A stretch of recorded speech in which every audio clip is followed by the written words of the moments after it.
Ladies and gentlemen, good day and welcome to the Q4 and FY26 earnings conference call of Shaily Engineering Plastics Limited. As a reminder, all participant lines will be in a listen-only mode, and there will be an opportunity for you to ask questions after the presentation concludes. Should you need assistance during the conference call, please signal a conference specialist by pressing star, then zero on your touchtone phone. Before we begin, a brief disclaimer. This conference call may contain forward-looking statements about the company, which are based on the beliefs, opinions, and expectations of the company has on date of this call. These statements are not the guarantees of future performance, and it may involve risks and uncertainties that are difficult to predict. I now hand the conference over to Mr. Amit Sanghvi, Managing Director of Shaily Engineering Plastics Limited. Thank you, and over to you, sir.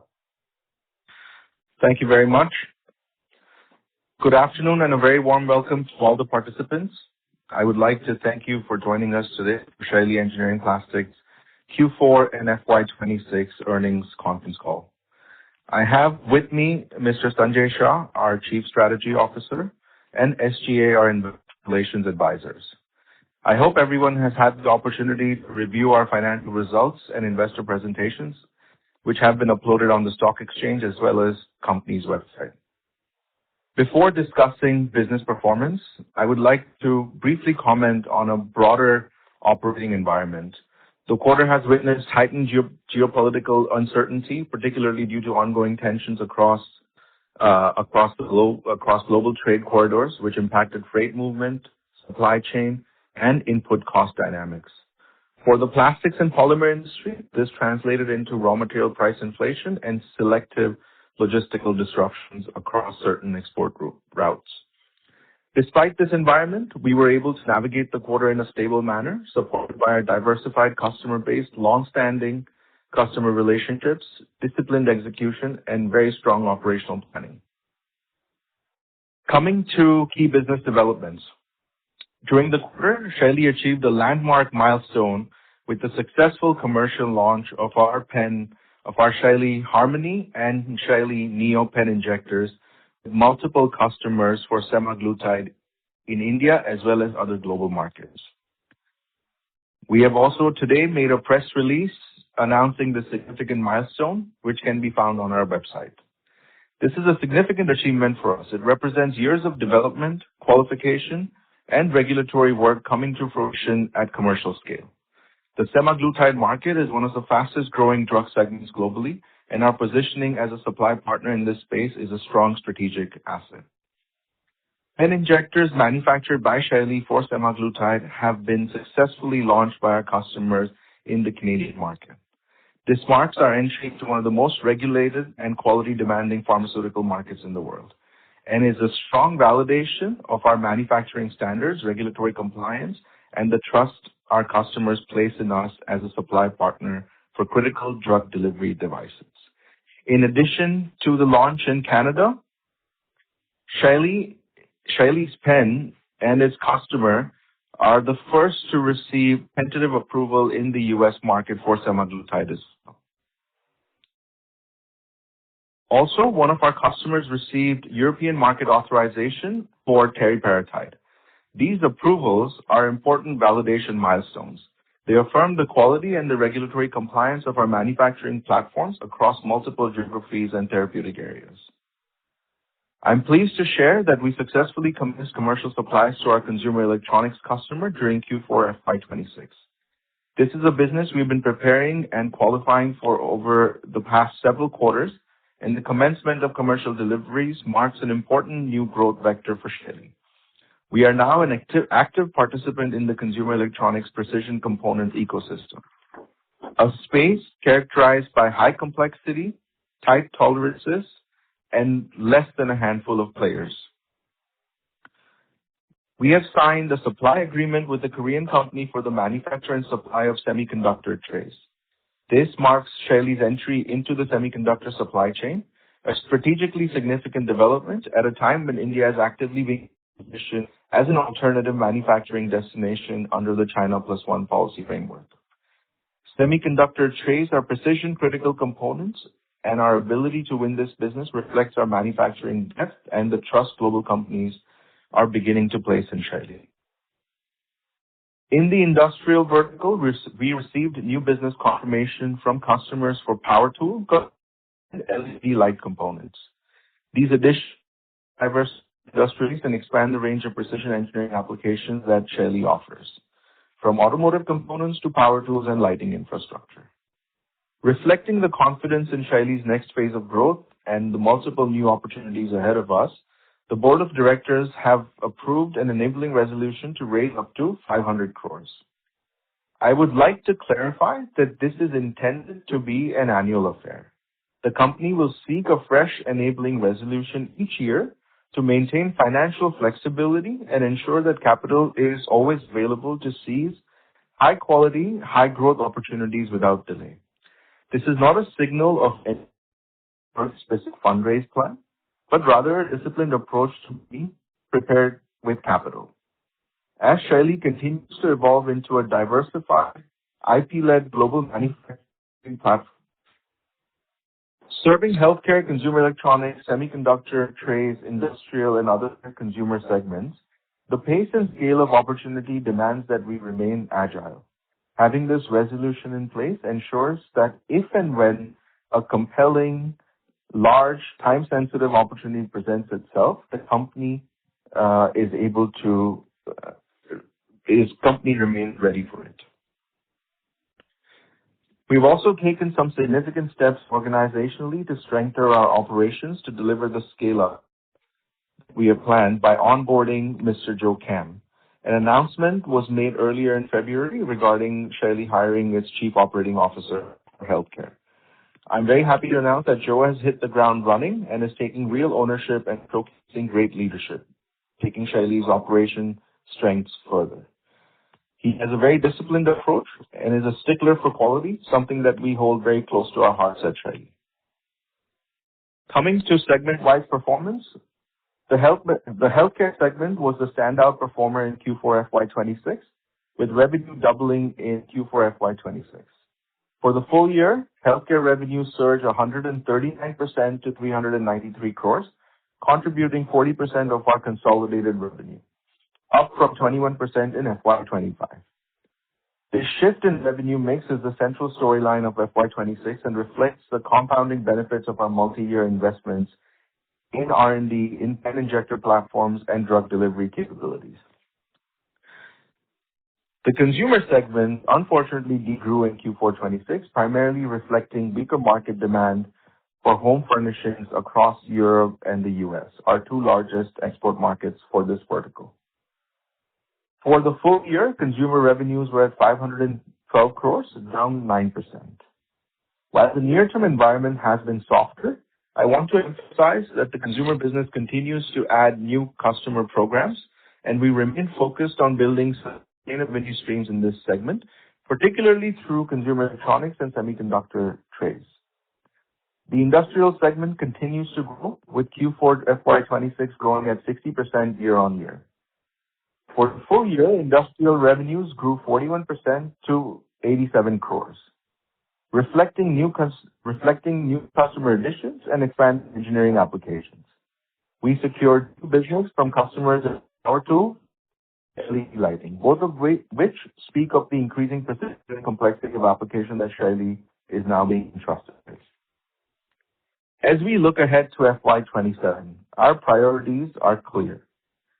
Continue scaling the healthcare vertical, build and scale the Abu Dhabi facility on plan, deepen our consumer electronics and semiconductor programs, and restore growth momentum in the consumer home furnishing segment. The building blocks are firmly in place, and the team has demonstrated consistently that we have the capability to execute. As we have consistently maintained, we expect the company to deliver. I apologize. Sorry. I now hand over the call to Sanjay to walk you through the operating and financial highlights in more detail. Thank you very much. Thank you, Aman. Good afternoon to everyone on the call.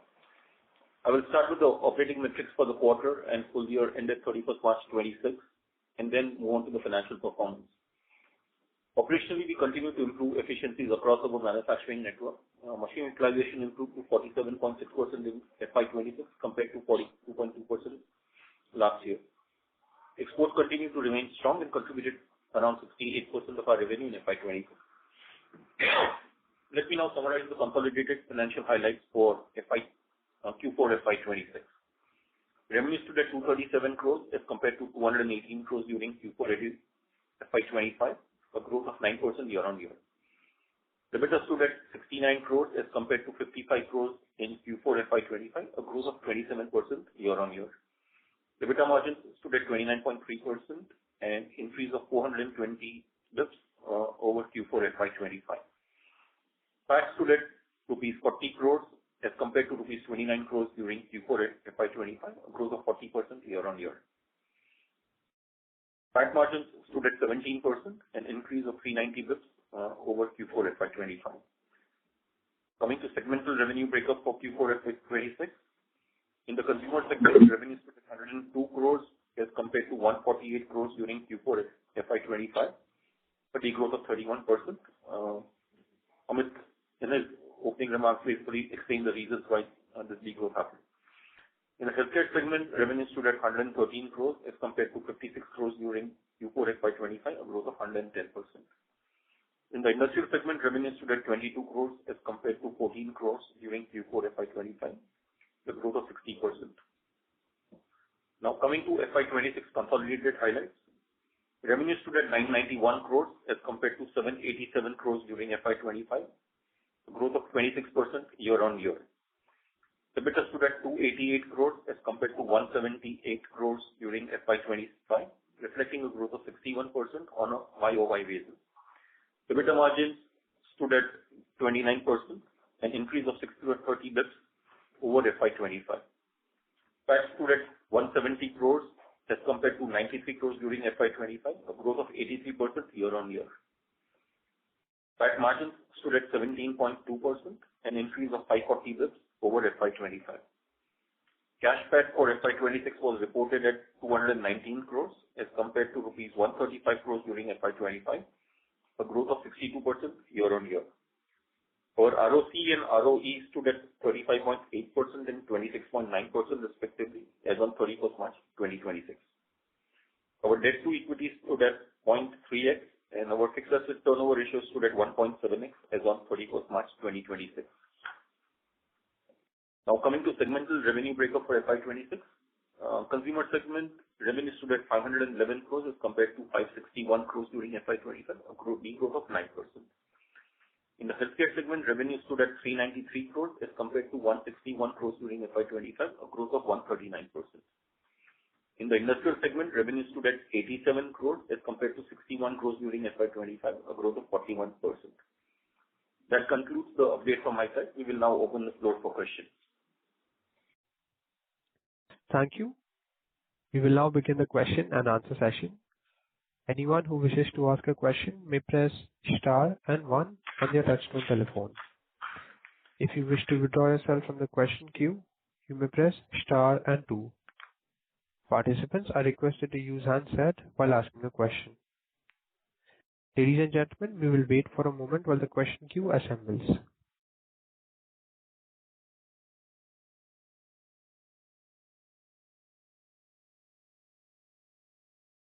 The first question comes from the line of Shaily Kumar from UBS India. Please go ahead. Yeah, hi. I'm audible? Yes, sir. Yes. Yeah, hi. Congratulations, Amit. Congratulations, Sanjay bhai. Great set of numbers and certain milestones in this quarter. So to begin with, let's talk about the healthcare. So Amit, my question is would like to take, what are your customers talking about? So are you seeing, basically what I'm trying to understand, are your customers are coming back and, asking more from you, given, there's a good reception of, semaglutide in India and other markets have opened up? Are there instances of like that to begin with? Yes. Given only two launches in Canada, we are asked for more product. And, we're doing what we can to install more capacity as fast as we can to supply that product. So there are instances being asked for more, certainly. Okay, that's basically a great indicator. Now, since you touched upon the capacity, so we have 25 million capacity came up in March, and then we had 30 million, right, earlier. So are you using part of that 30 million also to supply semaglutide? No, semaglutide is only from. So we had the 25 million capacity that we installed in March is currently running at roughly 45% utilization level, as in not utilization, at operational efficiency. So the speed is, it's a process to getting to that final optimal speed. We're going through that process of scale up. We have consistently been producing at these levels for the last 45 days, which means that we will now be enhancing it in the coming months. From the 30 million of original capacity, that is a mixed capacity between several product lines, including insulin, including teriparatide, including several of our other, including the auto-injectors, etc. So there's only a small portion of that capacity which is being used for semaglutide. The additional 25 million that will come in by July, August is purely for semaglutide, which will be again used for the global markets where the product is launched. So what kind of a optimal capacity we can achieve in these lines, both the lines? See, what our target is that, by the end of the year, both lines should be able to produce at 65 to 67 parts per minute effect, which gives us a combined capacity of both these two new lines of around 40 to 42 million pens combined. So that's where, so basically 42 million is something which is the optimal 40 to 42 million pen. Is the, say, peak utilization or the optimal utilization? For this year. Yeah. And once as you learn more about the lines and you figure out what upgrades are needed to take it further. Got it. No, Sorry to interrupt, Mr. Shaily. I would request you to please come back in the queue for further questions. Thank you. Ladies and gentlemen, in order to ensure that the management is able to address questions from all participants, please limit your questions to 2 per participant. Thank you. The next question comes from the line of Harsh Shah with JM Financial. Please go ahead. Yeah. Hi, team. Thanks for the opportunity. Firstly, congratulations on the new customer win in semiconductor and consumer electronics. So 2 questions from my side. Firstly, on the semiconductor client with which you have kind of signed an agreement, right? How should one think about in terms of the supplies will be made to a fab player or an OSAT player? And is the understanding correct that these supplies would be happening in India? So Harsh, it will basically go to the OSAT players currently. Eventually, when fab gets set up in India, it will also go to the fab player. Yes, supplies will currently be made in India, but there could be a possibility where we could look at exports also to this company. And currently, we will basically be looking at supplies in India. And when should one expect the supplies to start from? Q4 of the current financial year. Got it. Okay. Secondly, on the consumer electronics segment, right? So you have mentioned that there has been the commercial supplies have already begun. Is this a case similar to semiconductor vertical wherein the supplies would be happening in India, or is there a possibility that we could even export to, say, a country like China or somewhere else? And also, related to this, how large is this opportunity for this specific client, if you could give some color on it? So supplies will happen both in India as well as it will be exported. In terms of an opportunity, I think, Harsh, last time on the call, Amit had mentioned that over a period of 5 years, this opportunity could be fairly large. and he had mentioned the numbers also at that point of time. Got it. Just last, if I can squeeze in. This question is to Amit, sir. If you have to kind of give a roadmap, say 5 years from now, which vertical are you most excited about, say, in terms of the potential or the scale? Or rather, let me put it this way. If you have to rate in terms of, say, the absolute size that Shaily as a company can achieve, say, in all the newer verticals as well as your existing verticals, how would you rate them, say, between healthcare, consumer electronics, semiconductor? I would say first, it's a tough question because nobody knows what happens 5 years out. But I would say healthcare and consumer electronics represent the two largest opportunities. Which scales faster is a very difficult question. And as you can imagine, the consumer electronic market is significantly larger than the pen market. But there are a very limited number of players in the pen market. So, we, as being one of the few players present in that market, have a very significant opportunity to scale up. Those two, I would put either number 1 and 2, or both of them would be number 1. Semiconductor would be the second largest scale-up opportunity we see, and then the industrial and consumer. Industrial and consumer would more or less be together. Consumer is going through a bit of a rough time right now, but it will bounce back. We've gone through these cycles in the past. This is not the first of its kind, so it will bounce back at some point. Got it. Perfect. That was helpful. I'll get back in the queue. Thank you. Thanks. Thank you. The next question comes from the line of Akhil Parekh with 361 Capital. Please go ahead.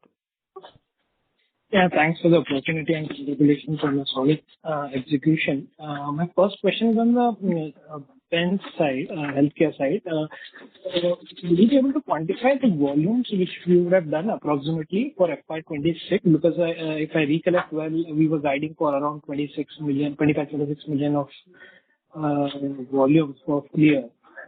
If we were able to achieve that number. That's my first question. Yeah. So, Akhil, is it? Yeah. Akhil, I don't have the exact number, but I remember the last time I saw them, they're in the range of 23.3 or 23.5 million devices. Now, I don't know the exact tally off the top right now, but they're a little lower than what we had said, and primarily because our capacities, are not able to produce what we had projected. Sure. This is helpful. And second, on the capacity ramp up, right? The new additions what we have been doing. I believe that we'll be adding total 15 by July, August, as you indicated. Of which 25 is already added. Is it fair? Total capacity of 3 million should get completed by end of FY28. By FY28, I think what we're targeting is 40 million, 35 to 40 million pens from that capacity should more or less be, in supply by end of FY28. FY28 is March 27, right? Sorry, March 28. Yeah. Yep.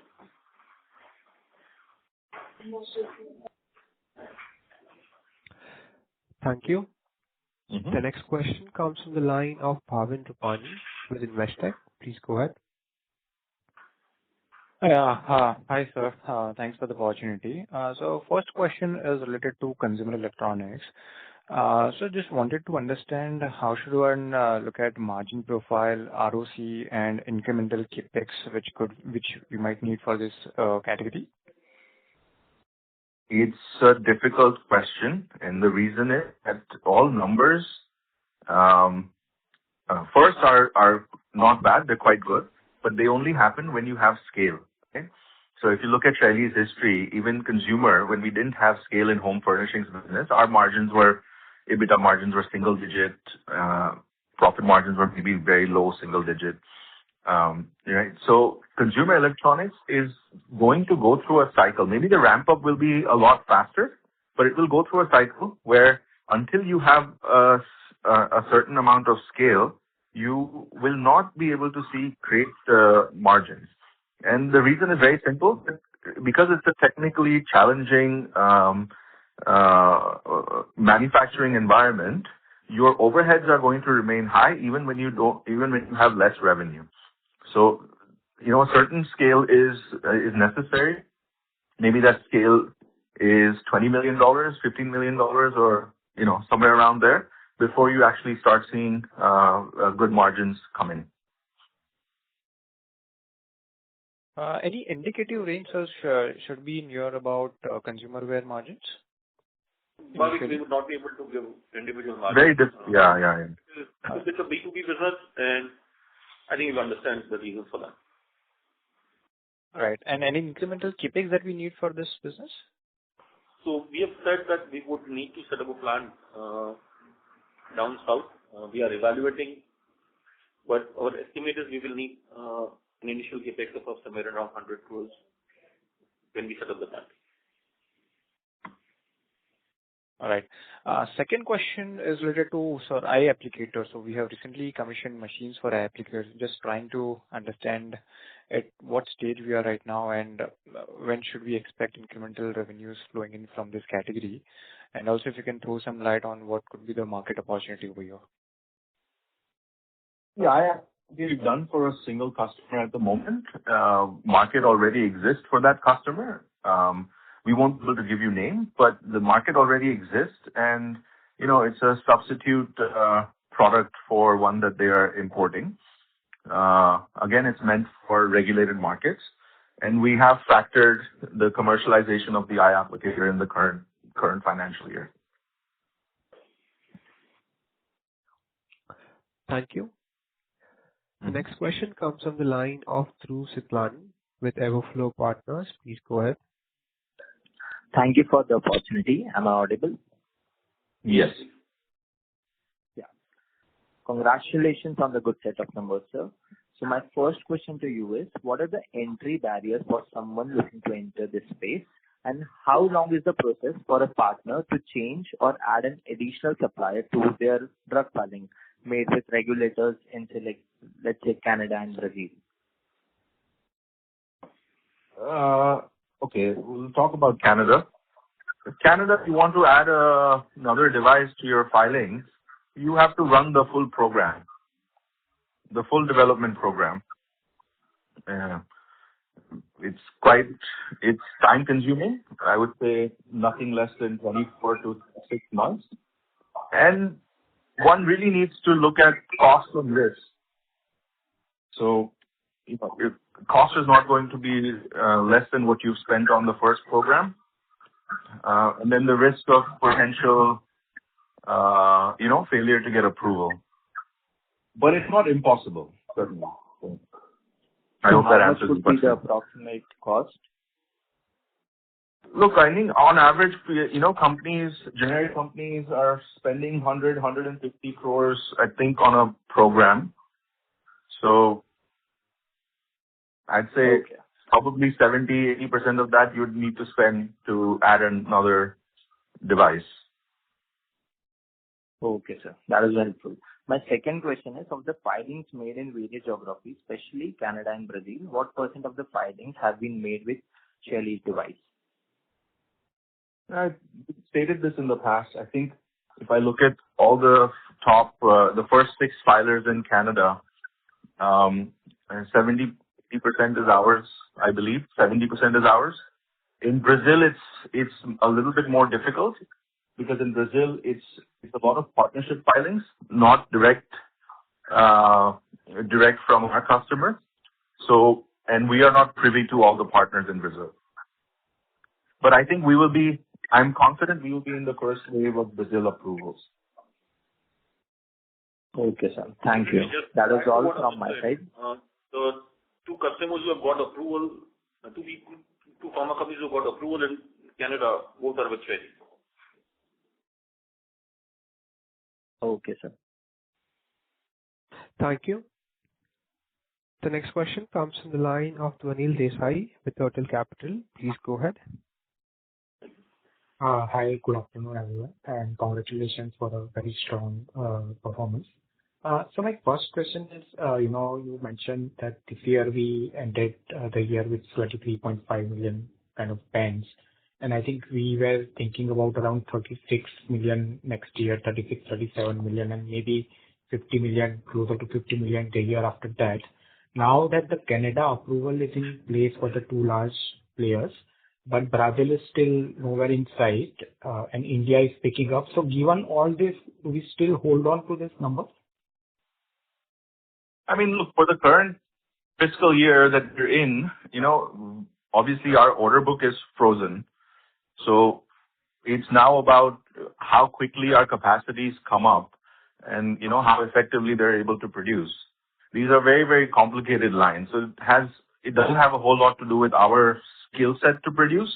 It has more to do with how quickly can the lines be running at the speed they're specified. So I think for the current year, I'm fairly confident we should be on track.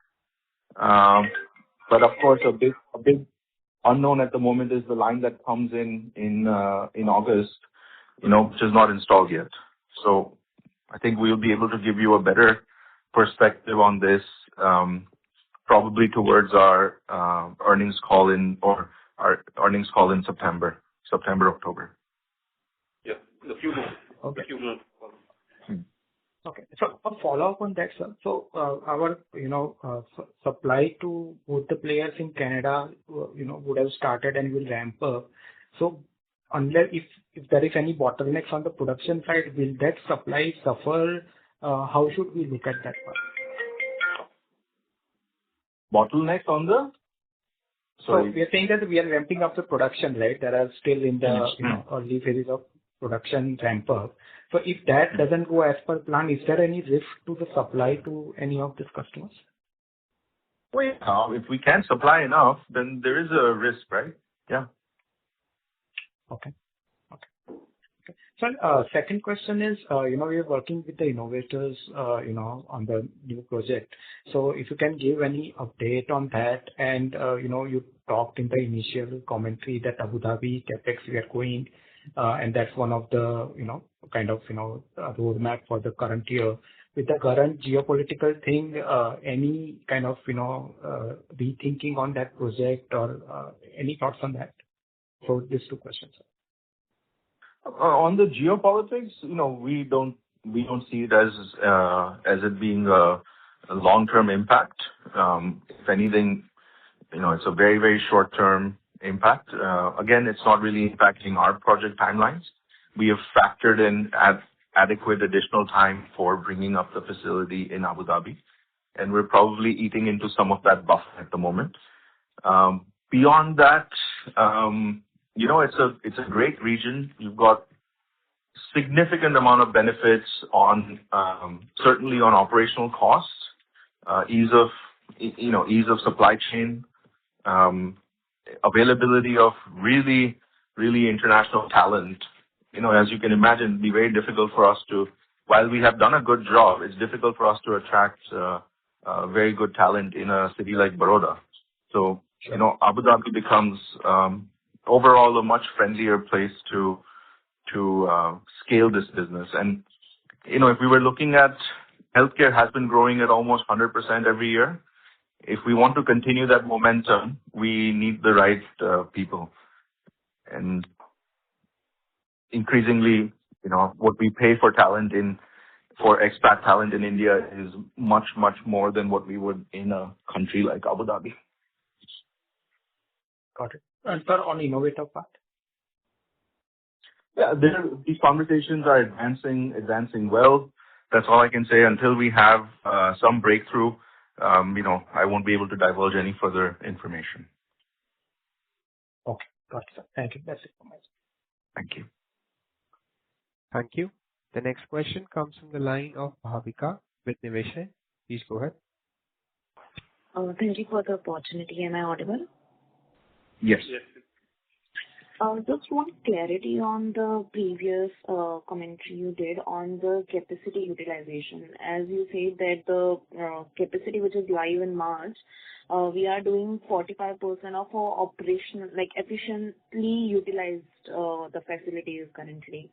So by the end of FY28, when we expect, like along with the 25 million capacity which is going to come in July, and so I just want for a number for the FY27 and 28, that what optimum utilization we can expect from the total capacity which we'll have by the end of FY27 and 28.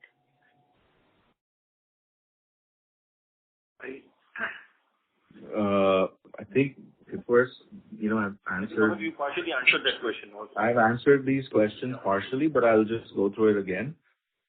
Look, our projections are 36 million pens this year, roughly 50 next year.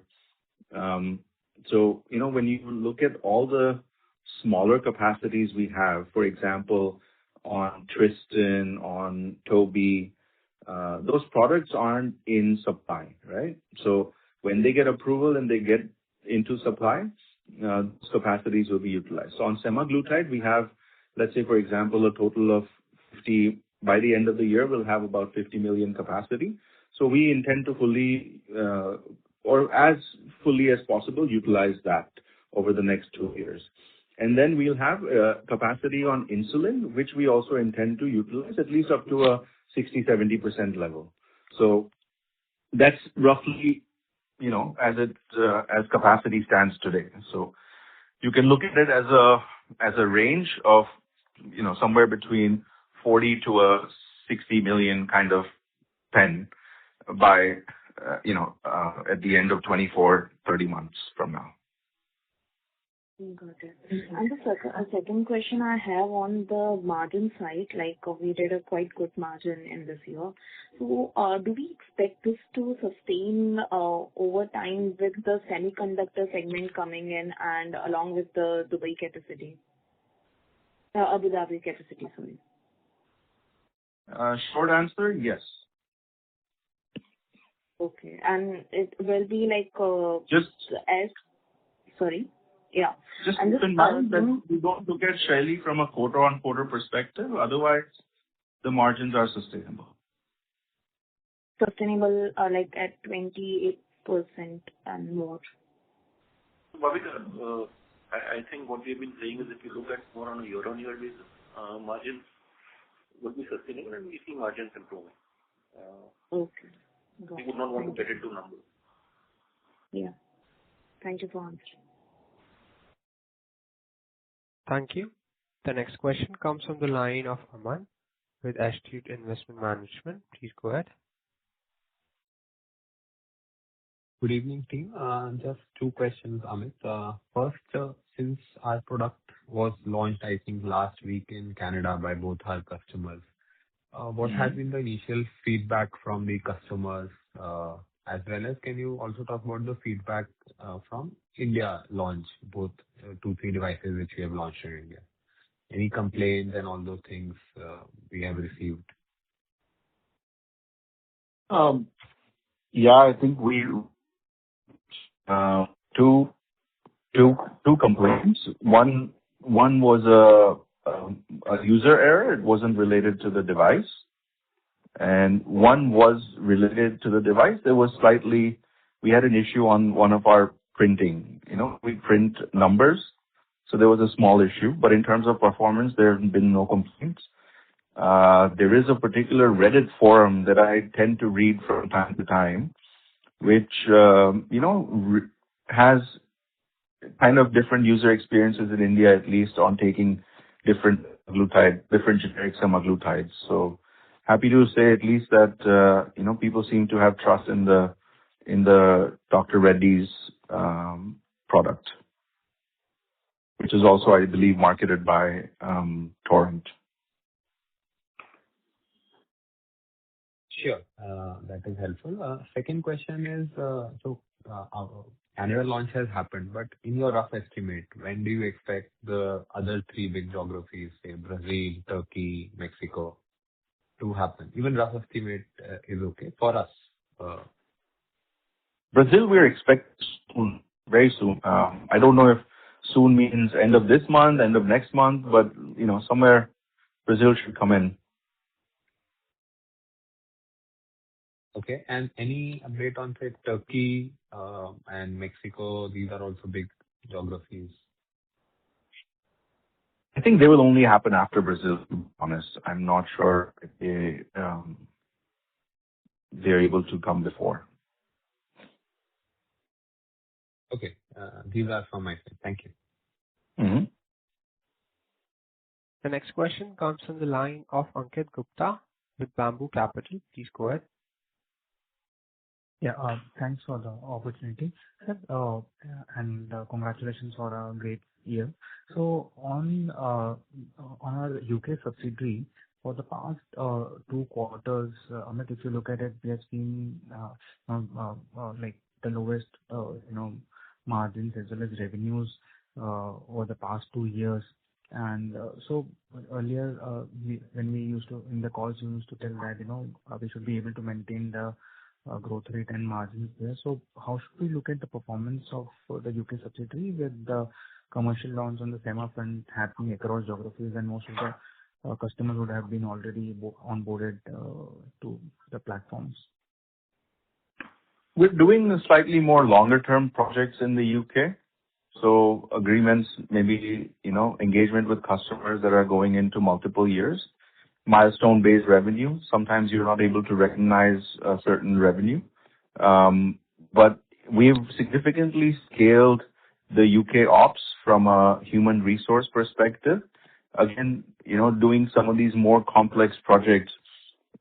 See, we've done all the pens and auto-injectors possible. We cannot be only doing pens and auto-injectors, right? So there's a next generation of drug delivery devices that we are working on. And those will be in development for a substantial period of time, be 3 years, 4 years, 5 years. Now, we will still maintain margins in the UK, but you will need to look at, we're offering these services, similar services between UK and UAE, right? So our teams in both geographies kind of work in unison. So look at a combined margin for the UK and UAE, if you were, and that will give you a better perspective. So the margins that we had reported prior to the second half, should that not be considered going forward in our financials, like from FY27 onwards? I think you should probably look at margins more on a year-on-year basis than a quarter-on-quarter basis. Okay. And growth also should bounce back, right? Yeah. Okay. And the second question was on the purpose of the fundraise. Of course, you have mentioned everything, but there was an interesting line that you had used that, time-sensitive, capital-intensive, and competitively raise. So if you can elaborate more on this, like what kind of capital intensity will be required here?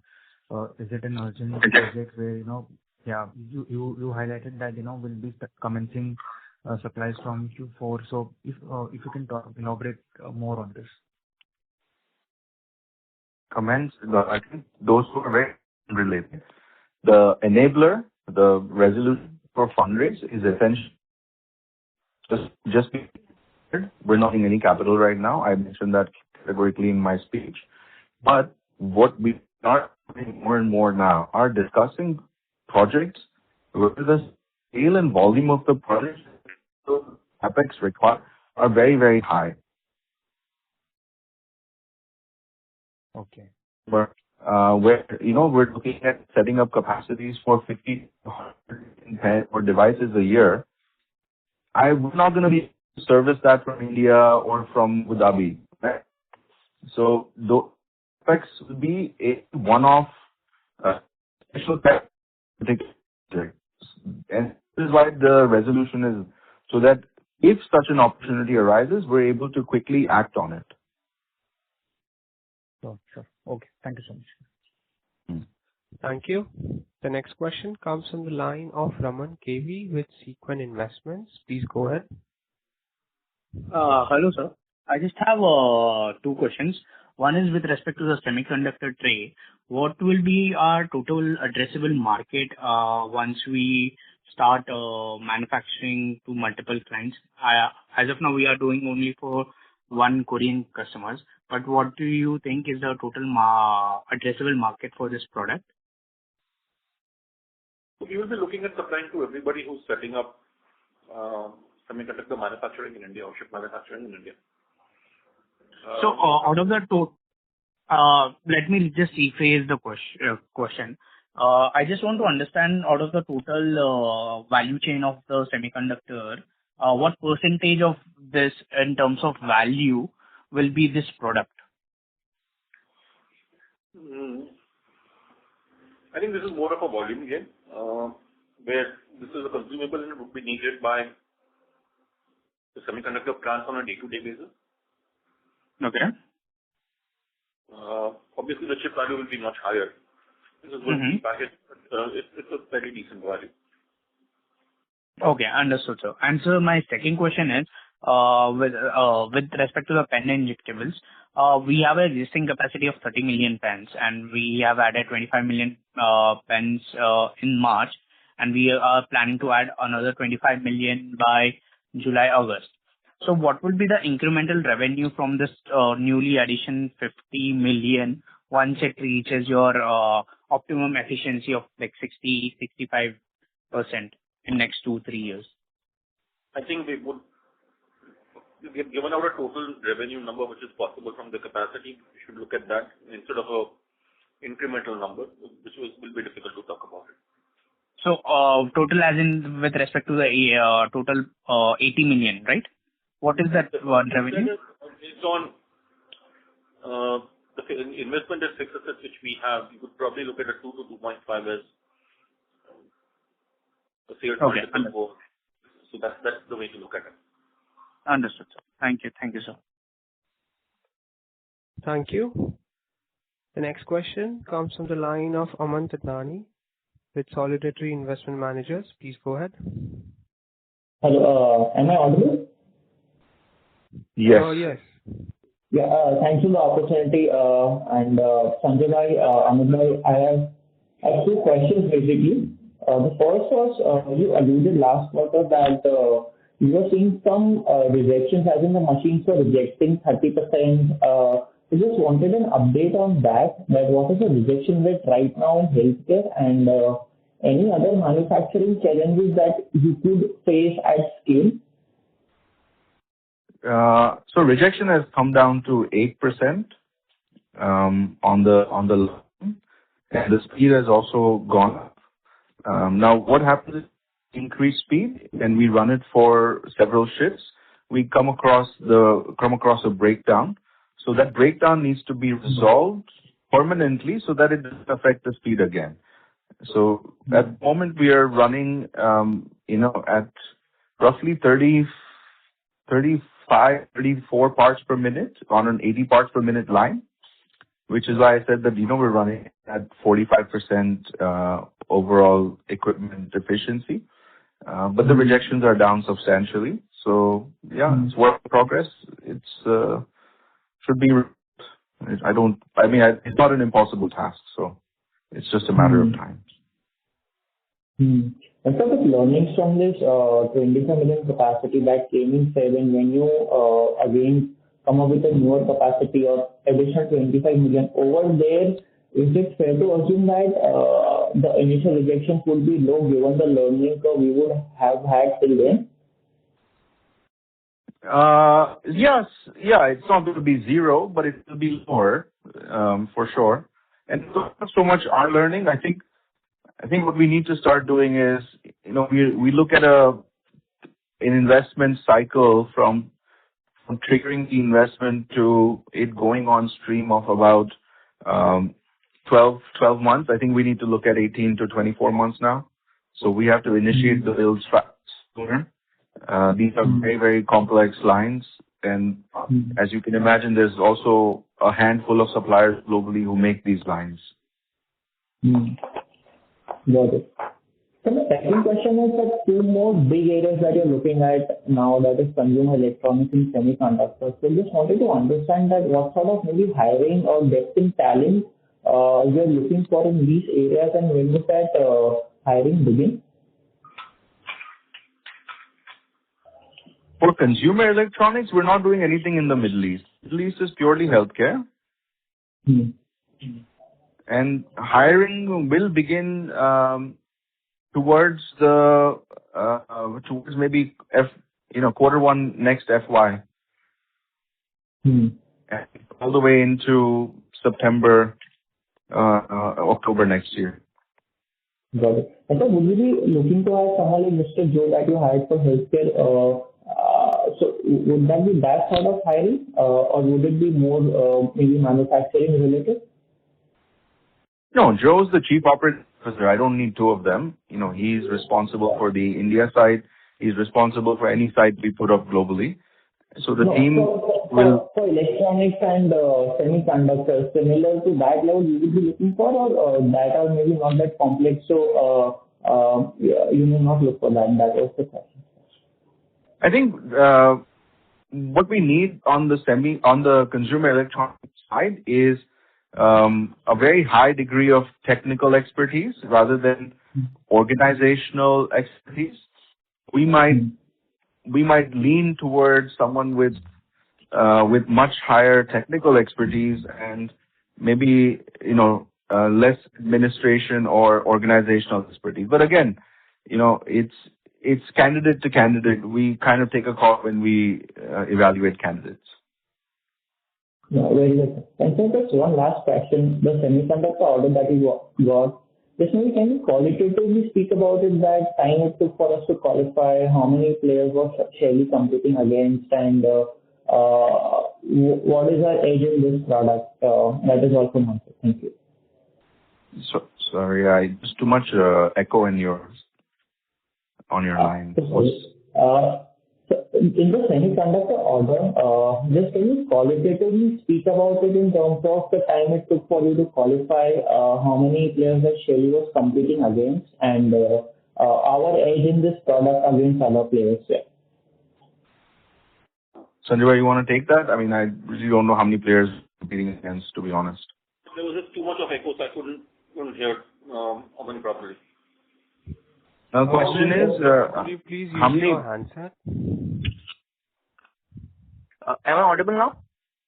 Yes. Much better. Yeah. Sir, in the semiconductor order, I just wanted to understand qualitatively that the time it took for us to qualify and how many players was Shaily competing against, and our basically edge or USP in this product basis which we got selected for this order. Yeah. I think the reason we were able to tie up with this customer is basically because of the technical competence which we have. While the product looks very simple, it's extremely complicated and it's made of conductive plastic, so it's the key technical skills required for molding the product. I don't know how many people were in discussions, but I'm sure they would be in discussions with multiple people. But then we have been, the way we have looked at it, we'll be the sole manufacturing partner in India. Got it, sir. I'll get back in the queue. Thank you so much. Thank you. The next question comes from the line of Hina with DAM Capital. Please go ahead. Yeah. Hi, sir. Am I audible? Yeah, Hina, go ahead. Yeah. So just continuation to the previous participant's question. Just wanted to understand on these semicon trails, sort of landscape, was this or is this, largely China, replacement sort of opportunity? Because I understand you will be sole suppliers for your client, but how do we look at it from, a more 5-year perspective, over here? Who will we be competing even if it is in India? So, see, if you look at from a global perspective, there are players in Korea, there are players in China, there are players in Philippines who basically manufacture chip trays. Okay. Some of them might come and set up shop here. So then you would be basically competing against them. I don't think on a long-term basis any of the chip manufacturers would look at importing this trays on a day-to-day basis, because this is something which is required by them every day to run their plant. Okay.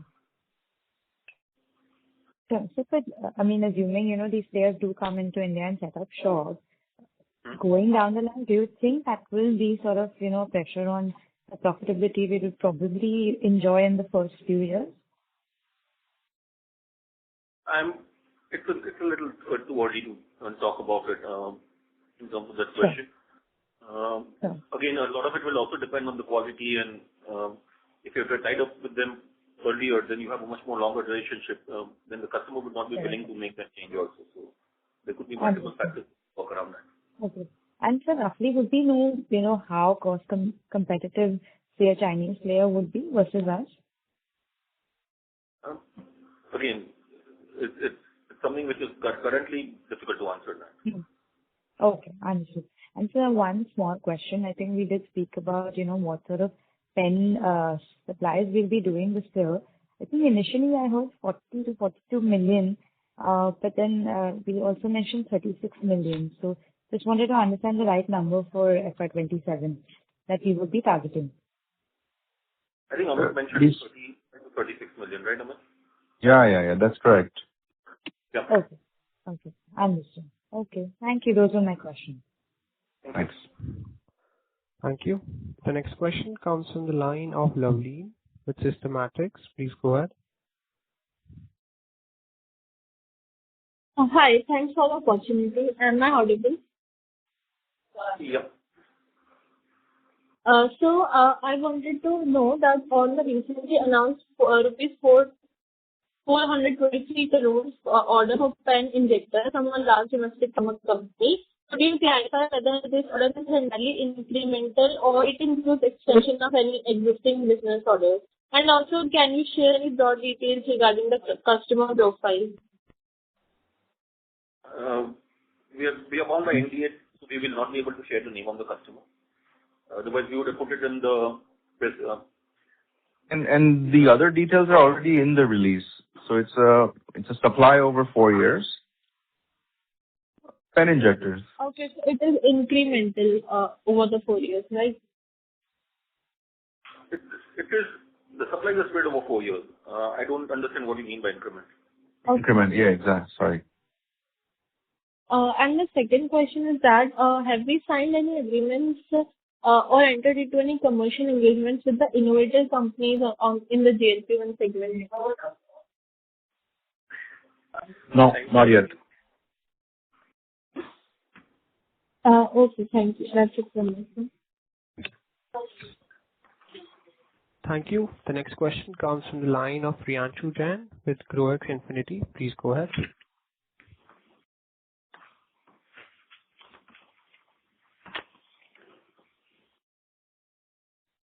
Priyanshu Jain, your line has been unmuted. Please go ahead with your question.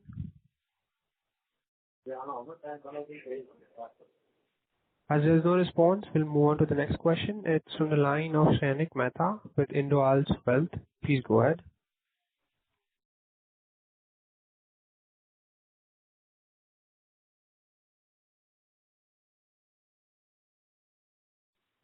Shainik, your line has been unmuted. Please go ahead with your question.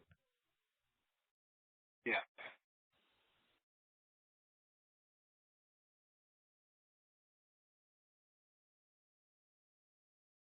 Shainik, can you hear us? My question is about the healthcare revenue that grew almost 139% in FY26, but the consumer declined almost 9% and now sits at almost 52% of the revenue versus 71% a year ago. Now you have this 423 crore pen injector order that is spread over 4 years. Can you help us understand the quarterly healthcare revenue run rate that you expect in FY27? Specifically, what proportion of this 393 crores of FY26 healthcare revenue was one-time ramp-up versus the recurring supply? And at what point does the consumer need to recover for you to sustain almost something, say, like a 25% consolidated top line growth?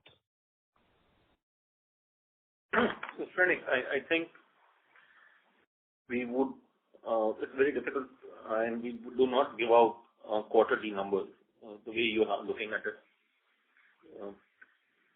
So only for the pen injector order, just kind of a run rate is what I was thinking. So that's what I'm saying, that we do not give out that, and quarter on quarter would be very, very difficult for us to do that, so we don't give that out. The second question is, what sort of revenue comes from one time and what is regular supplies? It's a combination. Again, we don't give the breakup of those numbers, but this year you will see a lot of ramp up happening on GLP-1 with the launches which have happened in India, Canada, and expected launches in other countries.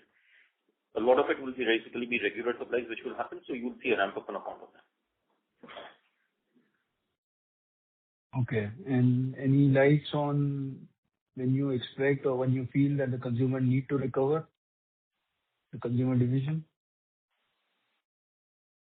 See, the consumer business has seen a degrowth in the second half of the year. When if you look at first half, the consumer business grew. That's because of what's happening globally, with the US and Europe, two large economies, seeing a dip in demand. In quarter four, we also saw some cancellation of orders or something from Middle East because of the war happening there. I think as and when the global situation improves, you would see that demand coming back.